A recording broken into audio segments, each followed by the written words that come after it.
Hello, and thank you for joining today to go over OSHA's new Final Rule on Electronic Injury Reporting, presented by Daniel Deller.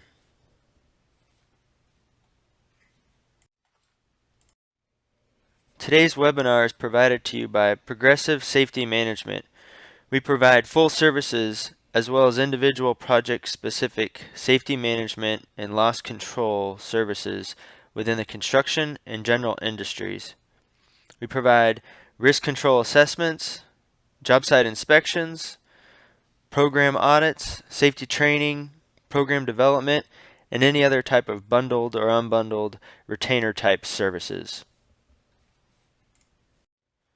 So we're all here today to learn about OSHA's new electronic reporting requirements and gain an understanding of when you must submit your electronic injury and illness records to OSHA, the implications of OSHA posting your injury records on their public website, the types of notice you must provide your employees of the right to report work-related injuries and illnesses and be free from retaliation, how the new rule affects your injury reporting procedures, employee accountability policies, drug and alcohol policies, and your safety incentive programs.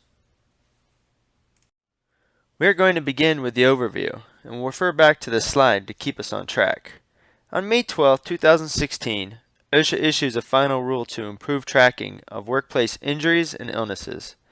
They did this by adding two key additions to the record-keeping requirements, which are electronic submission requirements, which become effective on January 1st, 2017, and employees' right to report injuries free from retaliation, which become effective on November 1st, 2016. This addition requires employers to inform employees, have reasonable reporting procedures, and not discriminate or retaliate against employees for reporting injuries. Now keep in mind as we go through this information today that these two key additions that I mentioned are intended to improve tracking of workplace injuries and illnesses. So let's jump in and begin with the electronic submission requirements. So what are the electronic submission requirements? Well, employers will now need to submit their injury and illness information electronically to OSHA annually. Who is required to submit this information? Establishments with 250 or more employees, establishments with 20 to 249 employees in certain industries, and you can find and download the list of industries from the links below, and any establishment that receives a letter or notice from OSHA telling them to do so. So why is OSHA adding these requirements? So they can post your information on the public website, making it available to anyone at any time. OSHA believes that this will increase prevention of workplace injuries. So how is that going to increase prevention and improve tracking of injuries and illnesses? Well, by making information public and available at any time to employers, employees, employee representatives, potential employees, customers, competitors, as well as researchers. OSHA believes that providing this information to all these stakeholders, it will increase transparency, which will drive accountability, which will drive injury prevention. So, you fall into one of the establishments that is now required to submit your injuries electronically to OSHA. What are you required to submit? Establishments with 20 to 249 employees that are on the partially exempt list will need to submit only their Form 300A. Establishments with 250 or more employees will need to submit their Form 300, their Form 300A, their Form 301, and will include everything except no personal identification information, which will not be submitted to protect employee privacy. Now that we know who needs to submit records electronically to OSHA and what needs to be submitted, when do I need to submit it, and what are the deadlines? OSHA decided to phase in the requirements over the next 3 years. The first deadline is July 1st, 2017.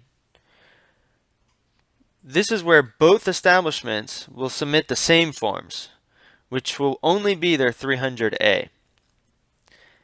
In the following year, 2018, establishments will begin submitting all of their required forms.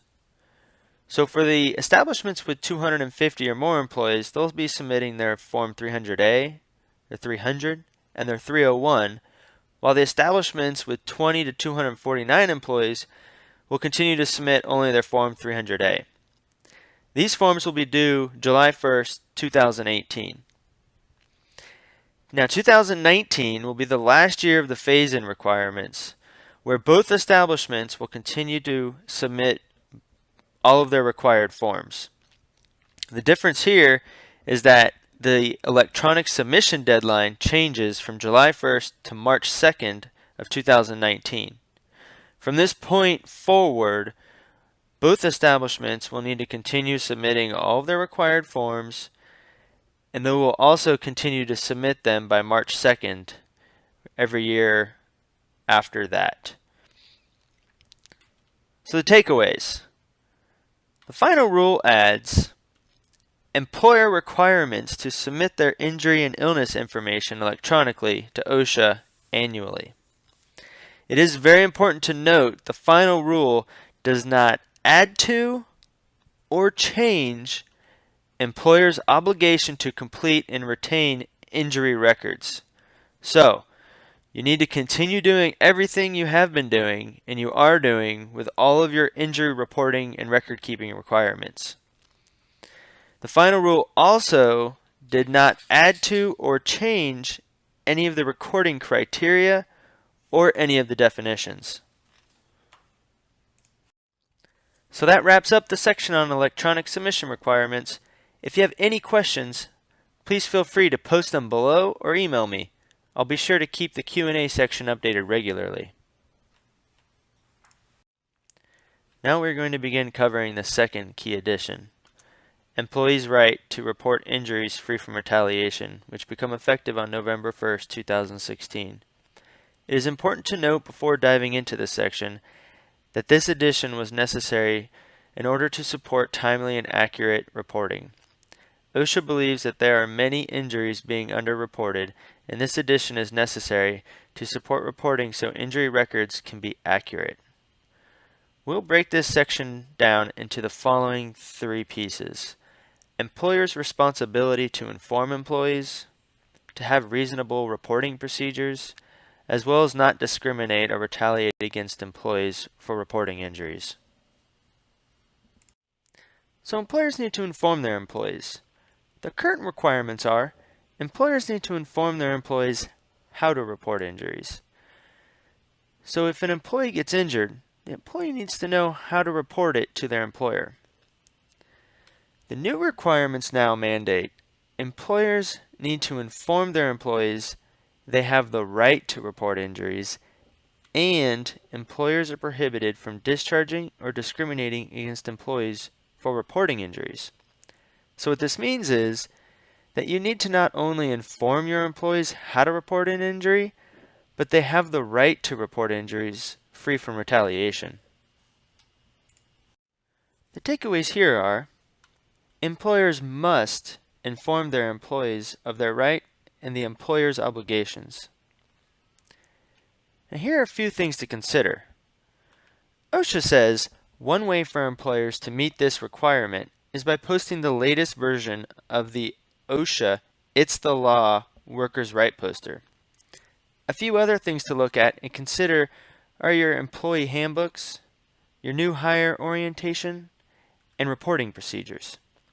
It is a good practice to ensure your programs and policies are all aligned and are communicating the same consistent message. Employers need to have reasonable reporting procedures. The current requirements are employers need to have reporting requirements and procedures. The new requirements now explicitly state employers' reporting procedures must be reasonable and not deter or discourage reporting. So what does reasonable mean? And what does not deter or discourage reporting? Let's look at an example OSHA uses. A worker reported shoulder and neck pain that had developed gradually due to work-related repetitive motions beginning 1 week earlier. Although there was no single incident that precipitated the injury, the worker received a final warning for failure to timely report an injury. This policy was not reasonable because it did not allow the reporting within a reasonable time after the employee realized that he or she had suffered a work-related injury. This example may also deter or discourage reporting if an employee is fearful of such unreasonable consequences. So how does the new rule affect reporting procedures? Employers must establish a reporting procedure that does not deter or discourage an employee from reporting work-related injuries and illnesses. Therefore, reporting procedures must allow for reporting within a reasonable time frame, and the reporting procedure must not deter or discourage reporting.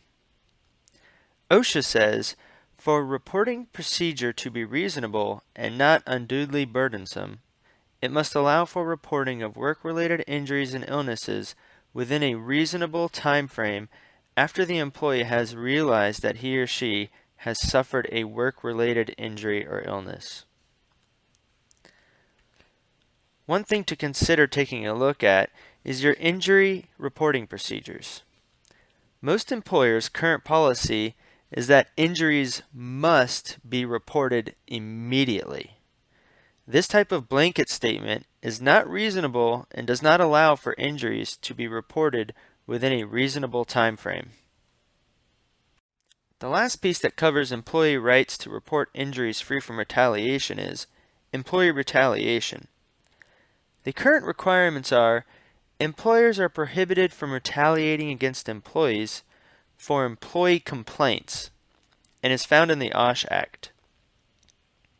The new requirements incorporate the previous and now add the prohibition on retaliating against employees for reporting injuries.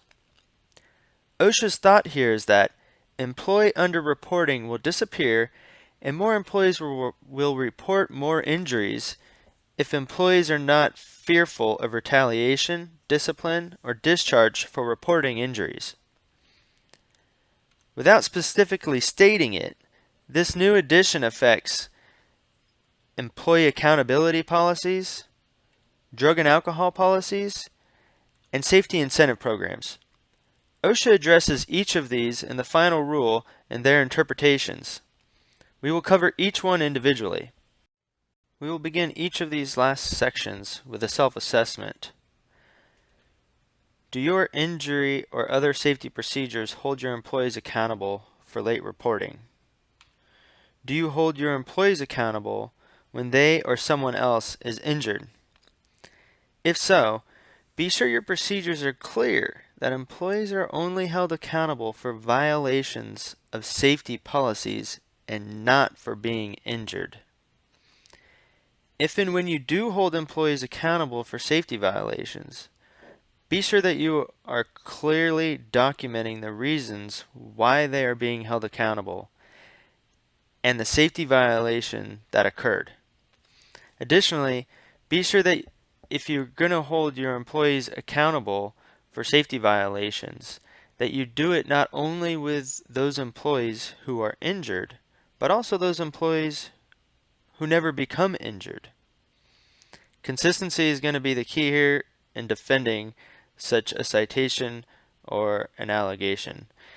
It is important to note that the final rule prohibits employers only from taking adverse actions against an employee because the employee reported an injury or illness.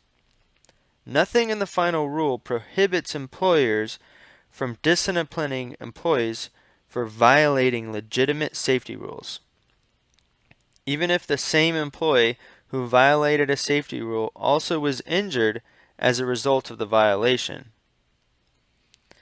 What the final rule prohibits is is retaliating against an employee simply because he or she reported a work-related injury. So the key here is be very clear, be very consistent. The takeaways for employee accountability policies are pretty simple. The employee retaliation requirement does prohibit taking adverse actions against employees for reporting injuries.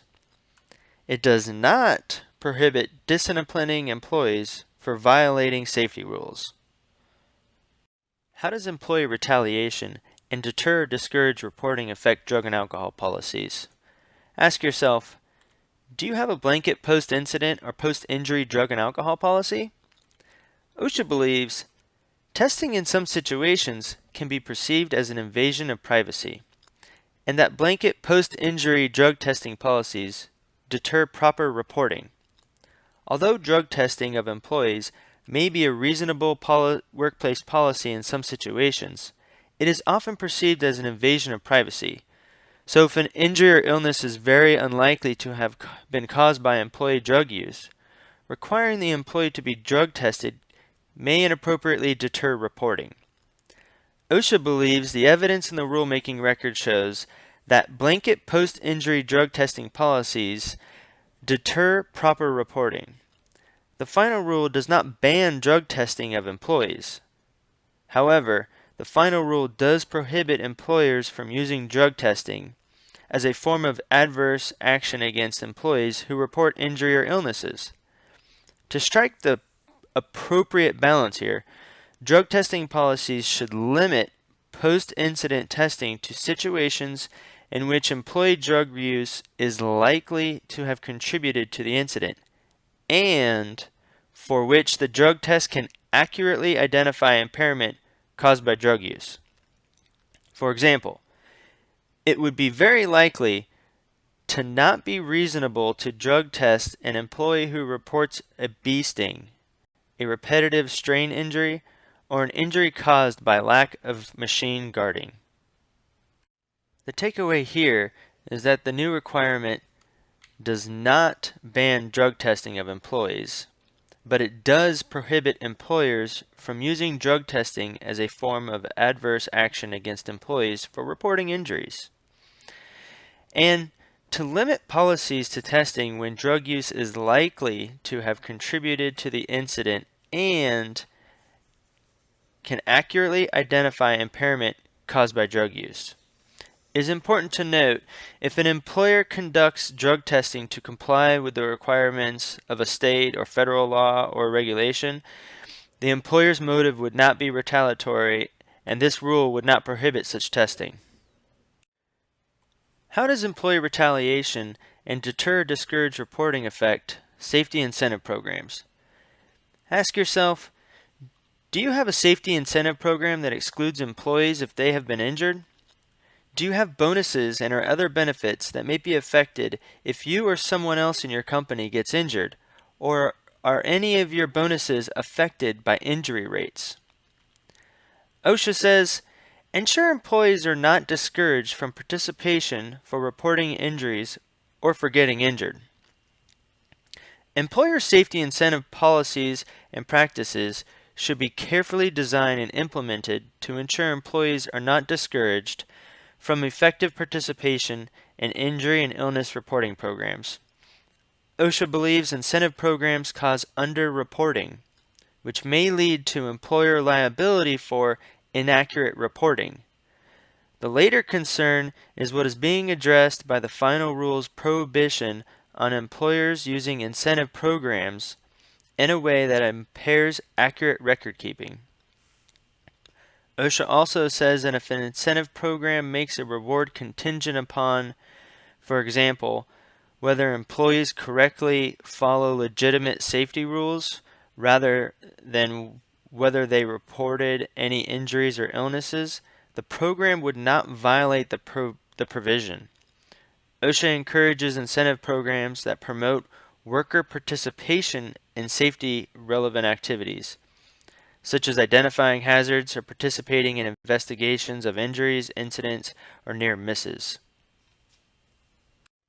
The takeaways here are Programs should not deter or discourage injury reporting, and programs should encourage correctly following safety rules.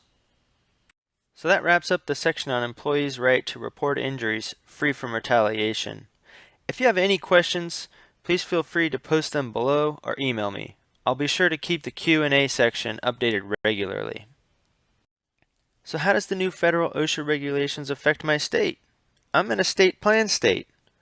Federal OSHA has a requirement for state plan states that says, within 6 months after publication of the final rule, state plan states must promulgate occupational injury and illness recording and reporting requirements that are substantially identical. So putting all this together, here you can see the implementation timeline, and the most effective date is approaching very quickly, November 1st, 2016. Please feel free to click on the link below and download a copy of the implementation timeline, and keep it handy. We have covered a lot of information today. To recap, the takeaways are: be sure to submit your electronic injury records annually. The first one is coming up on July 1st, 2017. You must inform your employees of their right to report injuries free from employer retaliation. Your injury reporting procedures must be reasonable and not to deter or discourage injury reporting. Your employee accountability policies should only hold employees accountable for safety violations. Your drug and alcohol policies, they should limit testing to incidents where drug use is likely to have contributed to the incident. And your safety incentive programs, they should not disqualify employees or groups in programs for any injuries. And they should encourage employees and groups to correctly follow safety rules. If you have any questions I have not answered on the topic or this presentation, please feel free to post them below or email me. I'll be sure to keep the Q&A sections updated regularly. For additional resources, check out the links here and OSHA's website. Thank you for attending today's webinar. Please feel free to provide us any comments or feedback so we may better improve our content and deliver valuable information, services, and products. If you would like this presentation in PowerPoint, the lesson plan, or the self-assessment, please see below for more information. Also, feel free to explore our website and other services, and please let us know how we can help you reach and exceed your safety goals. Thank you again from Progressive Safety Management.